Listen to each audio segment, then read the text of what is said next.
కొన్ని రాజకీయ పార్టీలు పరిగెట్టుకొని అధికారాన్ని కోల్పోయామనే అక్కసుతో అధికారం వాళ్ళ జన్మ హక్కు అన్నట్టుగా, అధికారం మా కుటుంబం యొక్క హక్కు అన్నట్టుగా చిల్లర మాటలు, చిల్లర వ్యవహారాలు, చిల్లర విమర్శలు చేస్తున్నారు.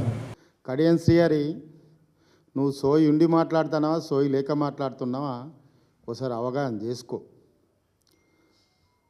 తెలంగాణ సాధించడానికి కేసీఆర్ గారు 2004లో కాంగ్రెస్తో పొత్తుంటే వైఎస్ రాజశేఖర్ రెడ్డి తెలంగాణ ఇచ్చే పరిస్థితులు లేవని రాష్ట్రంలో ఉన్న మంత్రి పదవులకు, కేంద్రంలో ఉన్న మంత్రి పదవులకు రాజీనామా చేసి తృణోపాయంగా విసిరివేసింది కేసీఆర్ గారి కుటుంబం, ఆనాడు టీఆర్ఎస్ పార్టీ.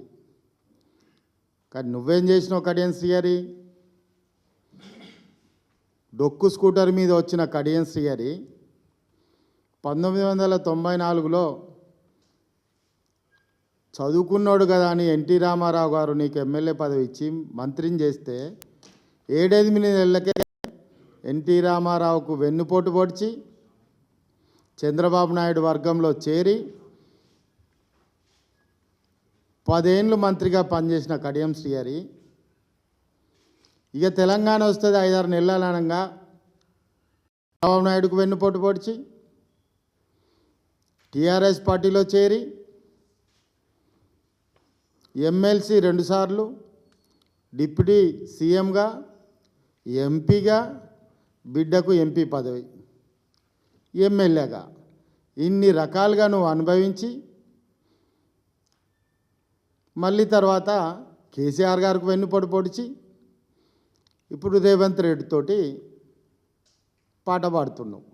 ప్రభుత్వంలో ఉన్నప్పుడు కన్ను మిన్ను కానకుండా అవినీతి అక్రమాలకు పాల్పడి తెలంగాణ వనరులను దోపిడీ చేసి వేల ఎకరాల భూములను సొంతం చేసుకొని బ్రహ్మాండమైన ఫామ్ హౌస్లు కట్టుకొని, ప్యాలెస్లు కట్టుకొని వేల కోట్ల రూపాయల ఆస్తులు చెమటోడికి సంపాదించాలి. మరేమో మొత్తం తెలంగాణను దివాలా తీయించి లక్షల కోట్ల అప్పులు చేసి కూలిపోయే కాళేశ్వరం కట్టి బ్రహ్మాండంగా ఆస్తులను కూడబెట్టుకొని అధికారాన్ని ఆ కుటుంబానికి పరిమితం చేసుకొని నువ్వు కల్వకుంట్ల కుటుంబం అవినీతి పాలైంది,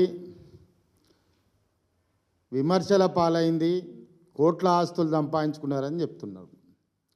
మరి కల్వకుంట్ల కుటుంబం అవినీతి పాలైతే 1000 కోట్ల అవినీతి పాలు చేసినటువంటి కాళేశ్వరం అని కాంగ్రెస్ వాళ్ళు అంటుంటే నువ్వే కదా 100 బస్సులు స్టేషన్ గన్పూర్లో పెట్టుకొని కాళేశ్వరం ప్రాజెక్టుకు తీసుకెళ్ళి అక్కడ సభ పెట్టి తెలంగాణ బాహుబలి కేసీఆర్, అదేవిధంగా ఈ యొక్క కాళేశ్వరం ప్రాజెక్టు చాలా గొప్పది, ఇది తెలంగాణ ప్రజలకు గొప్ప వరం అని చెప్పి మరి ఇది ఏ హౌలగాడు మాట, మరి మాటలు నువ్వు కాదా అని కూడా అడగడం జరుగుతున్నది.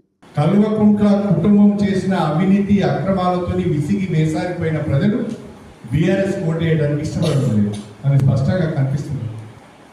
ఆయన కేసీఆర్ జాతిపిత అంటాడు. ఎవరికి జాతిపిత? భారతదేశానికి జాతిపిత ఒక్కరే, ఆయన మహాత్మా గాంధీ గారు.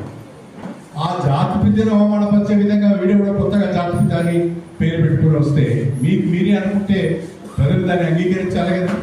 జాతిపిత ఆడబడుతున్నాడు, మరి జాతిపిత ఎక్కడ ఉంటాడు? జాతిపిత ప్రజల్లోకి ఎందుకు రావడం లేదు? ప్రజా సమస్యల పైన ప్రభుత్వాన్ని అసెంబ్లీలో ఎందుకు నిలదీయడం లేదు? చెప్పుకోవడానికి సిగ్గుండాలి కాస్తంత. తెలంగాణలో అవమానిస్తున్నారు, తెలంగాణ ఉద్యమకారులను అవమానిస్తున్నారు, తెలంగాణకు పోరాటం చేసిన కేసీఆర్ను అవమానిస్తున్నారు అని మాట్లాడుతున్నారు. ఏ తెలంగాణ అయ్యే సొంత? తెలంగాణ అయ్యే జాగిరి అందరిది కాదా? తెలంగాణ నీదా, నీ కుటుంబాన్ని అన్నప్పుడు నీ అయ్య జాగిరా అన్నావు, నీ అయ్యదా అన్నావు. మరి మీ అయ్యదా,